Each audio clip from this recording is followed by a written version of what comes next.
بسم اللہ الرحمن الرحیم الحمد للہ رب العالمین والصلاة والسلام علی سید المرسلین اما بعد فاعوذ باللہ من الشیطان الرجیم بسم اللہ الرحمن الرحیم ان اللہ وملائکتہ یصلون علی النبی یا ایھا الذین آمنوا صلوا علیہ وسلموا تسلیما الصلاة والسلام علیک یا رسول اللہ وعلی آلک واصحابک یا حبیب اللہ۔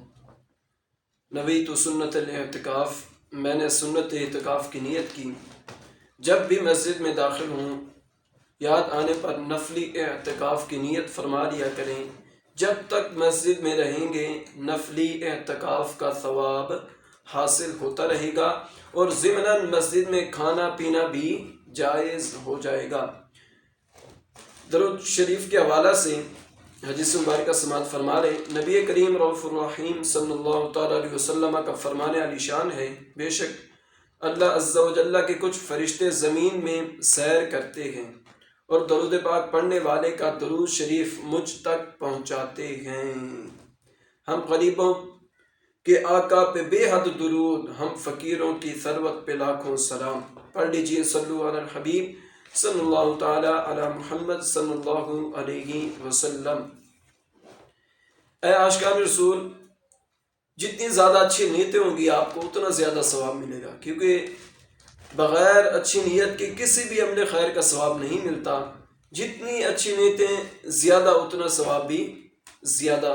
نبی علیہ الصلوۃ والسلام کے فرمان علی شان ہے کہ انما الاعمال بالنیات، اعمال کا دار و مدار نیت پر ہے۔ نیت المؤمن خیر من عملہ، مومن کی جو نیت ہے وہ اس کے عمل سے کیا ہے، وہ بہتر ہے۔ تو جب بھی آپ لوگ کوئی ویڈیو دیکھیں یا کہیں پر بیان سننے جائیں تو اچھی اچھی نیتیں کر لیں، یعنی نیت کر لیں کہ میں یہ ویڈیو دیکھ رہا ہوں، خود بھی اس کے عمل کروں گا، دوسروں کو بھی ترغیب دلاؤں گا، جتنا ہو سکے گا میں اس پر عمل کروں گا، گناہوں سے توبہ کروں گا۔ یعنی جتنی بھی اچھی نیتیں کریں، اللہ اور اس کے رسول کی رضا کے لیے سن رہا ہوں، اللہ اور اس کے رسول کی رضا کے لیے میں آگے اس کو فارورڈ کروں گا۔ یعنی یہ اس طرح کے جتنے بھی معاملات ہیں یہ اچھی نیتیں ہیں، یہ کر لیا کریں۔ جتنی زیادہ اچھی نیتیں ہوں گی اتنا زیادہ آپ لوگوں کو ثواب ہوگا۔ تو انشاءاللہ العزیز آج سے حضرت علی المرتضیٰ رضی اللہ تعالی عنہ آپ کی فضیلت کے اوپر بھی ایک نظر ڈالتے ہیں، کیونکہ ابھی انہی کے اوقات چل رہے ہیں۔ آئیے ایک واقعے سے ابتدا کرتے ہیں۔ ایک مرتبہ قبیلہ قریش کی ایک عورت کے پاس دو افراد ہیں اور انہوں نے اس عورت کے پاس بطور امانت 100 دینار رکھوائے اور کہا کہ ہم دونوں اکٹھے لینے آئیں تو امانت واپس دینا، ہم میں سے کوئی اکیلا آئے تو ہرگز نہیں دینی۔ وہ امانت جو 100 دینار رکھوائی ہے انہوں نے کیا کہا، ہم دونوں اکٹھے آئیں گے تو ہمیں دے دینی ہے، اگر ہم میں سے کوئی اکیلا ہے تو ہم میں سے کسی کو ہرگز آپ نے یہ امانت نہیں دینی۔ ایک سال گزرنے کے بعد ایک شخص آیا اور اس عورت سے کہا میرا ساتھی فوت ہو گیا ہے۔ کیا کہہ رہا ہے اب، میرا ساتھی فوت ہو گیا ہے، وہ 100 دینار مجھے واپس دے دو۔ عورت نے انکار کرتے ہوئے کہا تم دونوں نے شرط رکھی تھی کہ ہم دونوں اکٹھے آئیں تو ہی امانت ادا کرنا، ہم میں سے کسی اکیلے شخص کو نہیں دینا، لہذا تجھے نہیں دوں گی۔ اس شخص نے عورت کے متعلقین اور پڑوسیوں کو مجبور کیا کہ وہ عورت پر زور دے کر امانت واپس دلائیں۔ بالآخر سب کے اصرار پر عورت نے وہ 100 دینار اس کو دے دیے۔ ایک سال گزرنے کے بعد دوسرا شخص آیا اور اپنی رقم کا مطالبہ کرنے لگا۔ پہلے جو شخص آیا تھا اس نے دوسرے کا بتایا کہ وہ فوت ہو گیا، جو فوت ہو گیا تھا اس مرد نے جو عورت کو بتایا تھا کہ میرا دوسرا دوست جو ساتھی ہے وہ فوت ہو گیا، اب وہ جو فوت ہونے والا تھا اب وہ آ گیا۔ اب آگے سنیے کہ ہوتا ہے کیا۔ دوسرا شخص آیا اور اپنی رقم کا مطالبہ کرنے لگا۔ عورت نے کہا تیرا ساتھی میرے پاس آیا تھا اور اس نے تیرے بارے میں یہ بتایا کہ تو مر چکا ہے، لہذا میں وہ سارے دینار اسے دے چکی ہوں۔ بہرحال یہ مقدمہ پہلے حضرت سیدنا عمر بن خطاب رضی اللہ تعالیٰ عنہ کے پاس پیش کیا گیا۔ حضرت عمر فاروق اعظم رضی اللہ تعالیٰ عنہ یہ وہ صحابی ہیں جو دوسرے نمبر کے خلیفہ ہیں ان کی بارگاہ میں پیش ہوا. یہ وہ صحابی ہیں، بہت بڑے اللہ کے نیک بندے تھے، بہت بڑے صحابی تھے. ان کے پاس اگر کوئی مسئلہ آ جاتا، ان سے حل نہ ہوتا تو وہ رجوع کرتے حضرت علی رضی اللہ عنہ کی بارگاہ، پھر وہ ہر مسئلے کا حل بتا دیتے. سبحان اللہ. حضرت سیدنا عمر بن خطاب رضی اللہ عنہ کے پاس پیش کیا گیا، مگر عورت کی گزارش پر آپ نے ان دونوں کو حضرت سیدنا علی المرتضیٰ رضی اللہ عنہ کے پاس بھیج دیا. عورت کی زبانی واقعے کی تفصیلات سن کر آپ نے بھانپ لیا کہ دونوں ساتھیوں نے مل کر عورت کو فریب دیا ہے. آپ نے اس شخص سے فرمایا، کیا تم دونوں ساتھیوں نے اس عورت سے یہ نہیں کہا تھا کہ جب تک کہ ہم دونوں ایک ساتھ نہ آئیں ہم میں سے کسی ایک کو وہ دینار نہیں دینا؟ اس نے کہا، جی ہاں، ہم نے یہی بات طے کی تھی. تو حضرت علی المرتضیٰ رضی اللہ عنہ نے فرمایا کہ تمہارا مال ہمارے ذمہ ہے، جاؤ اپنے ساتھی کو لے کر آؤ تاکہ ہم تمہاری امانت تمہیں عطا کر دیں. صلو علی الحبیب صلی اللہ تعالی علی محمد صلی اللہ علیہ وسلم.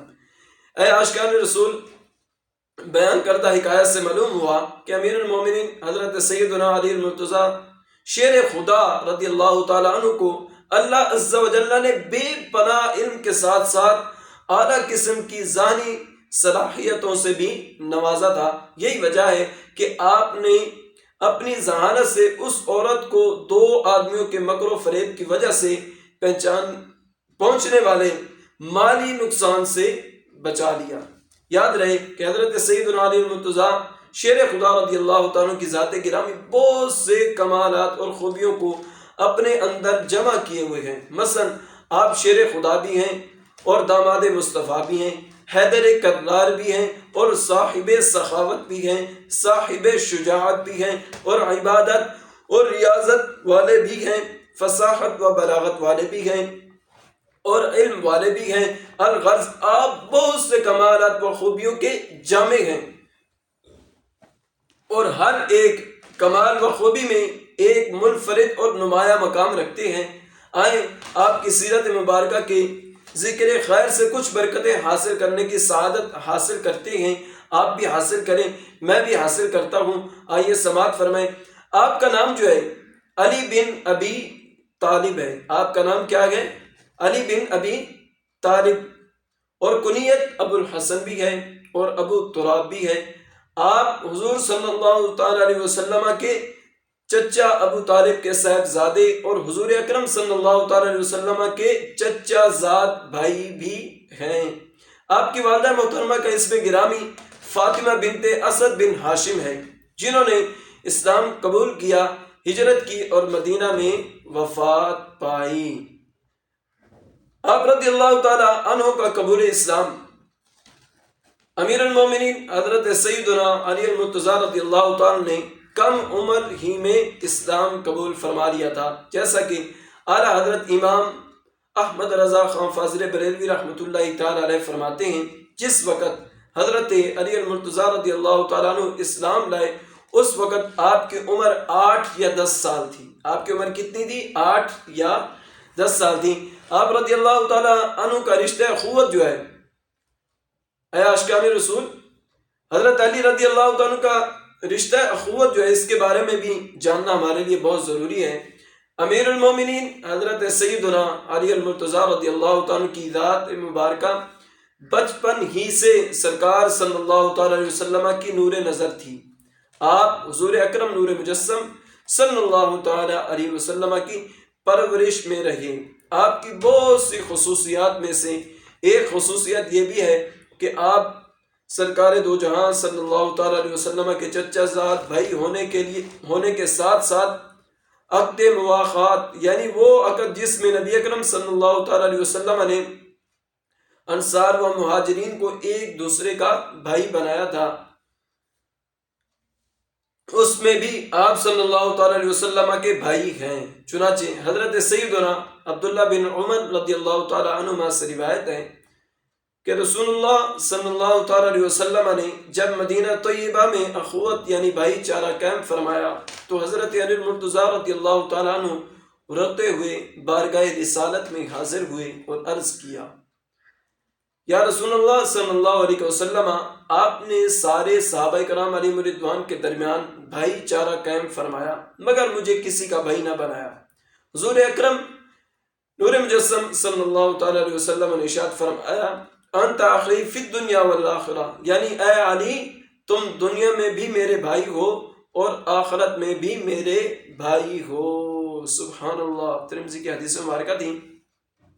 سبحان اللہ۔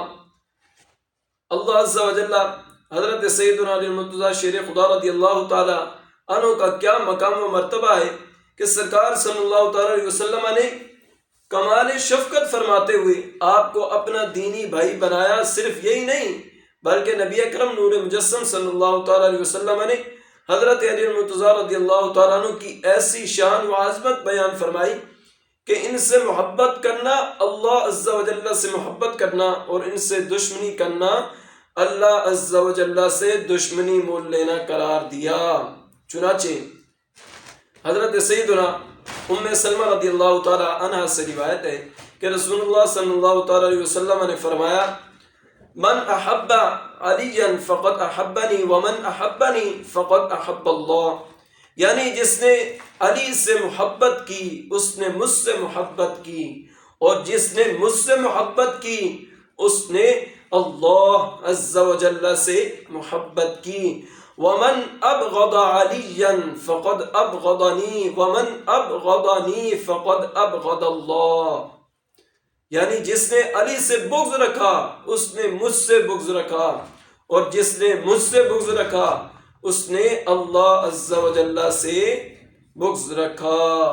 ارشاد فرمایا، من سب علیا فقد سبنی، یعنی جس نے علی کو برا کہا تو تحقیق اس نے مجھے برا کہا۔ اے عاشقان رسول، ان احادیث مبارکہ سے معلوم ہوا کہ حضرت سیدنا علی المرتضیٰ شیر خدا رضی اللہ تعالی عنہ کو حضور اکرم نور مجسم صلی اللہ تعالی علیہ وسلم سے اتنا قرب اور نزدیکی حاصل ہے کہ جس نے علی المرتضیٰ رضی اللہ تعالیٰ کی شان میں گستاخی و بے ادبی کی تو گویا کہ اس نے حضور اکرم صلی اللہ تعالی علیہ وسلم کی شان میں گستاخی و بے ادبی کی۔ اللہ عز و جل ہمیں تمام صحابہ کرام علیہم رضوان اور علی المرتضیٰ شیر خدا رضی اللہ تعالیٰ کا ادب و احترام کرنے اور ان کی شان و عظمت کو اپنے دلوں میں بٹھانے کی توفیق عطا فرمائے۔ جس کسی کا میں ہوں مولا اس کے مولا ہیں علی، ہے یہ قول مصطفیٰ مولا علی مشکل خشا۔ صلو علی الحبیب صلی اللہ تعالی علی محمد صلی اللہ علیہ وسلم۔ اے عاشقان رسول، اپنے دلوں میں امیر المومنین حضرت سیدنا علی المرتضیٰ شیر خدا رضی اللہ تعالیٰ کی شان و عظمت بٹھانے، ان کے نقش قدم پر چلنے اور ان کی سیرت کا مطالعہ کرنے کے لیے آپ لوگ سیرت کی، ان کی جتنی بھی سیرت کی کتابیں ہیں ان کو پڑھیں، ان کا مطالعہ کریں۔ جیسے کافی کتب جات ہیں جو میری نظر سے گزری ہیں، جیسے کرامات شیر خدا، یعنی اس طرح کی بے شمار کتابیں ہیں کہ ان کا آپ مطالعہ کر کے حضرت علی رضی اللہ تعالیٰ عنہ کی سیرت پر عمل کر کے آپ اپنی زندگی گزار سکتے ہیں، تاکہ اس سے آپ کی دنیا بھی اچھی ہو جائے، آخرت بھی اچھی ہو جائے، قبر بھی اچھی ہو جائے۔ اے عاشقان رسول، حضرت علی المرتضیٰ رضی اللہ تعالیٰ عنہ کے علمی مقام کے اوپر بھی ایک نظر ڈالنی چاہیے، کیونکہ ڈیٹیل کے ساتھ ہماری گفتگو جو ہے وہ بزرگان دین کا جو ہمارا کلپ وہ چل رہا ہے، وہ جو ہمارا ایک سٹیپ بائی سٹیپ ایک موضوع چل رہا ہے، اس کے اندر آئے گی ڈیٹیل کے ساتھ حضرت علی المرتضیٰ رضی اللہ تعالیٰ عنہ کی شان کو بیان کیا جائے گا۔ آج اس لیے بیان کیا جا رہا ہے کیونکہ یہ جو دن چل رہے ہیں حضرت علی المرتضیٰ رضی اللہ تعالیٰ عنہ کی یاد کے دن چل رہے ہیں، اور میں ضروری سمجھتا تھا کہ اسی ٹاپک کے اوپر آپ لوگوں کے سامنے ایک آدھی ویڈیو آپ کے ہاں پیش کر دی جائے، حاضر کر دی جائے، تاکہ آپ لوگ فائدہ اٹھائیں۔ اے عاشقان رسول، امیر المومنین حضرت سیدنا علی المرتضیٰ شیر خدا رضی اللہ تعالیٰ عنہ کے ذاتی و اخلاقی اوصاف کریمہ، اخلاق حسنہ کی زندگی گزارنے کے انداز، دن رات عبادت کرنے کا شوق و جذبہ، تقوی و پرہیزگاری، آپ کی بے پناہ علمی خدمات اور اسی طرح کے بے شمار اوصاف اور کمالات آپ کی ذات سے وابستہ ہیں۔ آپ کے علمی کارنامے انتہائی حیرت انگیز ہیں۔ بڑے بڑے فقہاء کرام اور مفتیان عظام رحمہم اللہ السلام علم کے معاملے میں حضرت سیدنا علی المرتضیٰ رضی اللہ تعالیٰ عنہ کے محتاج نظر آتے ہیں۔ یہی نہیں بلکہ اس علم کی بدولت آپ کی شان و شوکت فقہاء صحابہ کرام علیہم رضوان میں بھی معروف و مشہور تھی۔ جی ہاں، صحابہ کرام علیہم رضوان کے نزدیک بھی آپ کا مقام و مرتبہ بہت ہی بلند و بالا تھا۔ آئیں آپ کے علمی شان کے بارے میں بعض صحابہ کرام علیہم رضوان کے اقوال مبارکہ آپ لوگوں کے سامنے بیان کرتے ہیں تاکہ آپ کو بینیفٹ ہو، آپ کو فائدہ ہو، آپ کے علم میں اضافہ ہو۔ حضرت سیدنا عبداللہ ابن عباس رضی اللہ تعالیٰ عنہ فرماتے ہیں کہ ہم نے جب بھی حضرت سیدنا علی المرتضیٰ رضی اللہ تعالیٰ عنہ سے کسی مسئلے کے بارے میں پوچھا تو ہمیشہ درست ہی جواب پایا۔ ہمیشہ کیا پایا؟ درست ہی جواب پایا۔ حضرت سیدنا عبداللہ ابن مسعود رضی اللہ تعالیٰ عنہ فرماتے ہیں اہل مدینہ علی بن ابی طالب رضی اللہ تعالیٰ سے فیصلہ کراتے تھے۔ حضرت سیدنا سعید بن مسیب رضی اللہ تعالیٰ فرماتے ہیں کہ حضور اکرم نور مجسم صلی اللہ تعالیٰ علیہ وسلم کے صحابہ میں حضرت سیدنا علی المرتضیٰ رضی اللہ تعالیٰ کے علاوہ کوئی یہ کہنے والا نہیں تھا کہ جو کچھ پوچھنا ہو مجھ سے پوچھ لو۔ سبحان اللہ، سبحان اللہ۔ اسی طرح حضرت سیدنا علی المرتضیٰ رضی اللہ تعالیٰ کی اعلیٰ علمی صلاحیت اور شرعی مسائل پر بھرپور قابلیت کا اندازہ اس بات سے بھی لگایا جا سکتا ہے کہ ام المومنین حضرت سیدنا اما عائشہ صدیقہ رضی اللہ تعالیٰ عنہ جیسی عظیم عالمہ جو کہ اپنے والد محترم حضرت سیدنا صدیق اکبر رضی اللہ تعالیٰ کے زمانہ خلافت سے ہی مستقل طور پر افتاء کے منصب پر فائز ہو چکی تھی، اور جنہیں علم قرآن، علم میراث، علم طب، حلال و حرام، شعر، اقوال عرب، علم نسب وغیرہ میں مہارت حاصل تھی، ایسی زبردست علمی صلاحیت والی ہستی کے سامنے ایک مرتبہ حضرت سیدنا علی المرتضیٰ شیر خدا رضی اللہ تعالیٰ کا ذکر ہوا تو آپ رضی اللہ تعالیٰ عنہ نے فرمایا کہ علی المرتضیٰ رضی اللہ تعالیٰ عنہ احادیث کا سب سے زیادہ علم رکھنے والے ہیں۔ سبحان اللہ۔ اے عاشقان رسول، صحابہ کرام کے ان فرامین کی روشنی میں معلوم ہوا کہ حضرت علی رضی اللہ تعالیٰ عنہ کی عظیم الشان ذہانت اور معاملات کو سمجھنے کی بھرپور صلاحیت کا ہر ایک کو اعتراف تھا، بلکہ خلیفہ دوم حضرت سیدنا عمر بن خطاب رضی اللہ تعالیٰ عنہ جو کہ خود بھی بہت ماہر قاضی تھے، بلکہ امت کے سب سے پہلے قاضی بھی آپ تھے، اور لوگوں کے اختلافات کے حل کے لیے شہروں میں قاضی مقرر کرنے کے باقاعدہ نظام کی بنیاد بھی آپ نے ہی رکھی تھی۔ مگر اتنے بڑے قاضی ہونے کے باوجود آپ اپنے دور خلافت میں بعض اوقات حضرت علی المرتضیٰ رضی اللہ عنہ کی موجودگی کے بغیر کوئی فیصلہ ہی نہیں فرماتے تھے۔ حضرت فاروق اعظم رضی اللہ عنہ کی نظر میں حضرت علی المرتضیٰ رضی اللہ تعالیٰ عنہ کا جو مقام و مرتبہ تھا اسے آپ نے ایک موقع پر ان الفاظ سے بیان فرمایا، علی جو اقضانا، یعنی حضرت علی رضی اللہ تعالیٰ عنہ ہم میں سب سے بڑے قاضی ہیں۔ امام احمد نے اس حدیث پاک کو ذکر کیا ہے۔ خود نبی کریم رؤوف الرحیم صلی اللہ تعالیٰ علیہ وسلم نے بھی آپ کو سب سے بڑا قاضی قرار دیتے ہوئے ارشاد فرمایا کہ میری امت میں سب سے بڑے قاضی علی بن ابی طالب ہیں۔ صلو علی الحبیب صلی اللہ تعالیٰ علی محمد صلی اللہ علیہ وسلم۔ اے عاشقان رسول، حضرت سیدنا علی المرتضیٰ رضی اللہ عنہ کو فیصلہ کرنے کی جو بھرپور صلاحیت اور دور فاروقی کے تمام قاضیوں پر جو اعزاز حاصل تھا اس کا اندازہ اس بات سے بھی لگایا جا سکتا ہے کہ حضرت فاروق اعظم رضی اللہ تعالیٰ کی بارگاہ عدالت میں وقتاً فوقتاً جو مقدمات آیا کرتے تھے ان کو حل کرنے کا طریقہ کار کے بارے میں دعوت اسلامی کے اشاعتی ادارے مکتبۃ المدینہ کی کتب فیضان فاروق اعظم جلد نمبر 2 کے صفحہ نمبر 308 پر لکھا ہے کہ بعض اوقات تو سیدنا فاروق اعظم رضی اللہ تعالیٰ عنہ اکابر صحابہ کرام علیہم رضوان کی مشاورت سے ایسے پوچیدہ مسائل کو خود ہی حل فرما لیتے، لیکن بسا اوقات ایسا بھی ہوتا تھا کہ ہر طرح کی کوشش کے باوجود بھی کوئی مسئلہ حل نہ ہو پاتا۔ ایسی مشکل صورتحال کے لیے امیر المومنین حضرت سیدنا عمر فاروق اعظم رضی اللہ تعالیٰ نے اپنے دربار کا ایک خصوصی جج بھی مقرر فرمایا تھا۔ کیا ایک خصوصی ایک اسپیشل جج مقرر فرمایا تھا، جنہیں آج ہم امیر المومنین مولا کائنات حضرت سیدنا مولا علی شیر خدا رضی اللہ تعالیٰ کے مبارک نام سے یاد کرتے ہیں۔ جب بھی کوئی ایسا مسئلہ پیش آتا، سیدنا فاروق اعظم رضی اللہ تعالیٰ عنہ آپ کو بلاتے اور مسئلہ آپ کے سامنے رکھتے، پھر حضرت سیدنا علی المرتضیٰ شیر خدا رضی اللہ تعالیٰ عنہ اسے حل فرماتے۔ سبحان اللہ۔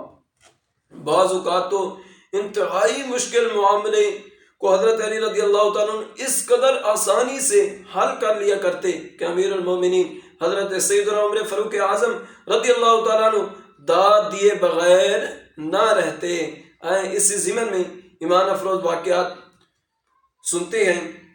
چنانچہ ایک مرتبہ حضرت سیدنا عمر بن خطاب رضی اللہ تعالیٰ کے سامنے ایک ایسی عورت پیش کی گئی جو شرعی گواہوں اور ثبوتوں کی روشنی میں مجرم قرار پائی، تو حضرت عمر فاروق اعظم رضی اللہ تعالیٰ عنہ نے اس عورت کے لیے شریعت کے مطابق فیصلہ بیان فرما دیا، مگر اتفاق سے اس مسئلے کے ایک خاص پہلو کی طرف حضرت سیدنا عمر فاروق اعظم رضی اللہ تعالیٰ کی توجہ نہ رہی۔ جب حضرت سیدنا علی المرتضیٰ رضی اللہ تعالیٰ عنہ نے اس پہلو کی طرف توجہ دلائی تو حضرت سیدنا عمر بن خطاب رضی اللہ تعالیٰ نے اپنا فیصلہ واپس لے لیا اور فرمایا لولا علی لہلک عمر، یعنی اگر حضرت علی رضی اللہ تعالیٰ عنہ نہ ہوتے تو عمر ہلاک ہو جاتا۔ صلو علی الحبیب صلی اللہ تعالیٰ علی محمد صلی اللہ علیہ وسلم۔ اے عاشقان رسول، کہیں ایسا نہ ہو کہ یہ واقعات سن کر ہم خود ہی دینی مسائل میں قیاس آریاں شروع کر دیں اور اپنے انداز سے لوگوں کے مسائل بتاتے پھریں، یہاں اپنی انکل سے دینی معاملات میں لوگوں کے فیصلے کرانا شروع کر دیں۔ یاد رکھیں یہ کام صرف اور صرف علماء فقہا کا ہے، لہذا ہمیں ہر حال میں شیخ طریقت امیر اہل سنت دامت برکاتہم العالیہ کی دی گئی مدنی سوچ کے مطابق علماء و مفتیان کرام ہی سے رہنمائی لینی چاہیے۔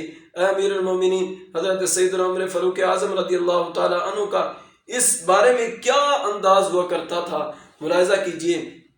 حضرت سیدنا ابو سعید خدری رضی اللہ تعالیٰ عنہ فرماتے ہیں کہ امیر المومنین حضرت سیدنا عمر فاروق اعظم رضی اللہ تعالیٰ عنہ حج کے لیے تشریف لے گئے۔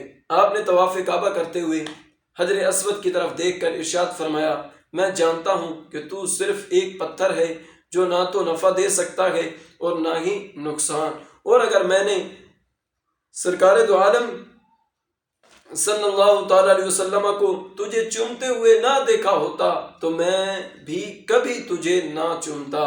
پھر آپ نے اسے بوسہ دیا۔ یہ سن کر مولا علی شیر خدا رضی اللہ تعالیٰ نے عرض کیا، اے امیر المومنین، بے شک یہ پتھر نفع بھی دیتا ہے اور نقصان بھی۔ فرمایا وہ کیسے؟ عرض کیا، بے شک میں اس بات کی گواہی دیتا ہوں کہ میں نے رسول اکرم نور مجسم صلی اللہ تعالیٰ علیہ وسلم کو یہ فرماتے سنا کہ کل بروز قیامت حجر اسود کو لایا جائے گا، اس حال میں کہ اس کے ایک زبان ہوگی جس کے ذریعے وہ گواہی دے گا کہ فلاں شخص نے اسے ایمان کی حالت میں بوسہ دیا ہے۔ اے امیر المومنین، یہی اس کا نقصان اور نفع دینا ہے۔ یہ سن کر امیر المومنین حضرت سیدنا عمر فاروق اعظم رضی اللہ تعالیٰ نے ارشاد فرمایا، اے ابو الحسن، میں اللہ عز و جل سے اس بات کی پناہ مانگتا ہوں کہ میں ایسی قوم میں رہوں جس میں آپ نہ ہوں۔ صلو علی الحبیب صلی اللہ تعالی علی محمد صلی اللہ علیہ وسلم۔ سبحان اللہ۔ اللہ عز و جل امیر المومنین حضرت سیدنا عمر فاروق اعظم رضی اللہ تعالیٰ کی کیا کہنے، آپ خلیفہ ثانی تمام اہل ایمان کے امیر، فاتح ایران و روم، جن کے نام کی ہیبت سے سارا کفر لرزاتا تھا، جن کے سائے سے بھی ابلیس لعین بھاگتا تھا، جن کو بارگاہ رسالت سے محدث یعنی الہامی باتیں کرنے والے کا خطاب ملا، جن کو بارگاہ رسالت سے فاروق کا لقب عطا ہوا، جن کی تائید میں قرآن پاک کی کئی آیات نازل ہوئی، جن کو سب سے پہلے مسلمانوں نے امیر المومنین پکارا، اس جلیل القدر ہستی کے دل میں اپنے رسول برحق حضور نبی مکرم نور مجسم صلی اللہ تعالی علیہ وسلم کے اہل بیت کی عظمت و محبت کا کیا عالم تھا کہ آپ کے فیصلوں کی تائید تو قرآن کرتا ہے، لیکن آپ نے مولا علی شیر خدا رضی اللہ عنہ کو اپنی عدالتوں کا خصوصی جج اور اپنے معاون خصوصی بنایا تھا۔ ذرا سوچیں یہ تعلق کتنا پیارا ہے کہ رسول اللہ صلی اللہ تعالیٰ علیہ وسلم کے خلیفہ صدیق اکبر رضی اللہ تعالیٰ عنہ ہیں۔ سیدنا صدیق اکبر رضی اللہ تعالیٰ عنہ نے خود سیدنا فاروق اعظم رضی اللہ عنہ کو قاضی مقرر فرمایا، اور سیدنا فاروق اعظم رضی اللہ عنہ نے معاملات میں قضاء میں مولا علی رضی اللہ عنہ کو اپنا معاون اور خصوصی جج مقرر فرمایا۔ یقیناً امیر المومنین حضرت سیدنا عمر فاروق اعظم رضی اللہ عنہ کا مولا علی رضی اللہ عنہ کو خصوصی جج بنانا اور ان کو اپنا معاون خصوصی بنانا اہل بیت رضی اللہ تعالی عنہم اجمعین سے والہانہ الفت و محبت پر دلالت کرتا ہے۔ لہٰذا ہمیں بھی چاہیے کہ ہم بھی اپنے دلوں کو اہل بیت کی حقیقی محبت کا مرکز بنائیں اور اپنے پیارے آقا صلی اللہ تعالی علیہ وسلم کے صحابہ کرام علیہم رضوان اور اہل بیت سے حقیقی محبت رکھنے والوں کی صحبت اختیار کریں۔ الحمدللہ عز و جل اس پرفتن دور میں اللہ تعالیٰ دعوت اسلامی کے مدنی ماحول ہمارے لیے بہت بڑی نعمت ہے کہ جس میں نہ صرف عشق رسول بلکہ محبت صحابہ، محبت اہل بیت اور محبت اولیاء کے جام بھرپور پلائے جاتے ہیں۔ ہمیں چاہیے کہ نہ صرف اس مدنی ماحول سے ہر دم وابستہ رہیں بلکہ اللہ عز و جل سے اس مدنی ماحول میں استقامت کی دعا بھی مانگتے رہیں، دوسروں کو بھی اس مدنی ماحول سے وابستہ کرنے کی کوشش جاری رکھیں۔ صلو علی الحبیب صلی اللہ تعالی علی محمد صلی اللہ علیہ وسلم۔ اے عاشقان رسول، ہم نے حضرت سیدنا علی المرتضیٰ رضی اللہ عنہ کے روشن فیصلوں کے بارے میں جو ایمان افروز واقعہ سنے، ان سے آپ کی قوت فیصلہ کی شان و عظمت خوب ظاہر ہوتی ہے۔ جس مقدمے کا فیصلہ کرنا دوسروں کے بس سے باہر ہو جاتا، اس کا فیصلہ حضرت علی رضی اللہ تعالیٰ نہایت ہی آسانی سے کر لیا کرتے تھے، کیونکہ آپ کو فیصلہ کرنے کی یہ خصوصی صلاحیات ہمارے پیارے آقا مکی مدنی مصطفیٰ صلی اللہ تعالی وسلم کی مبارک دعاؤں کے صدقے میں نصیب ہوئے تھیں، جیسا کہ امیر المومنین حضرت سیدنا علی المرتضیٰ شیر خدا رضی اللہ تعالیٰ عنہ خود ارشاد فرماتے ہیں کہ ایک مرتبہ حضور اکرم نور مجسم صلی اللہ تعالیٰ علیہ وسلم نے مجھے یمن کی طرف قاضی بنا کر بھیجا، تو میں نے عرض کی یا رسول اللہ صلی اللہ علیہ وسلم، آپ مجھے یمن بھیج رہے ہیں، اہل یمن میرے پاس مقدمات کا فیصلہ کروانے آئیں گے، حالانکہ مجھے اس کے بارے میں معلومات نہیں گئے۔ حضور اکرم نور مجسم صلی اللہ تعالیٰ علیہ وسلم نے فرمایا قریب ہو جاؤ۔ حضرت علی رضی اللہ تعالیٰ عنہ فرماتے ہیں کہ میں قریب ہو گیا، پھر آپ صلی اللہ تعالیٰ علیہ وسلم نے میرے سینے پر ہاتھ مارا اور میرے حق میں دعا فرمائی، اے اللہ عز و جل اس کے دل کو روشن فرما دے اور اس کی زبان میں تاثیر عطا فرما دے۔ آپ رضی اللہ عنہ فرماتے ہیں قسم ہے اس ذات کی جو چھوٹے سے بیج سے بڑا درخت پیدا کرتا ہے، اس دعا کے بعد سے میں دو فریقوں کے درمیان فیصلہ کرنے میں کبھی شکوک و شبہات میں مبتلا نہ ہوا۔ صلو علی الحبیب صلی اللہ تعالی علی محمد صلی اللہ علیہ وسلم۔ ہماری گفتگو جو ہے وہ بہت زیادہ لمبی ہو گئی تھی، تو خدا را میں معذرت چاہتا ہوں جن کو یہ ویڈیو لمبی لگے، کیونکہ مجھے اتنا مزہ آیا بیان کرتے ہوئے، تو آپ کا تو میں کچھ نہیں کہہ سکتا، مجھے تو یقین جانی مزہ ہے، اس لیے میرا ٹائم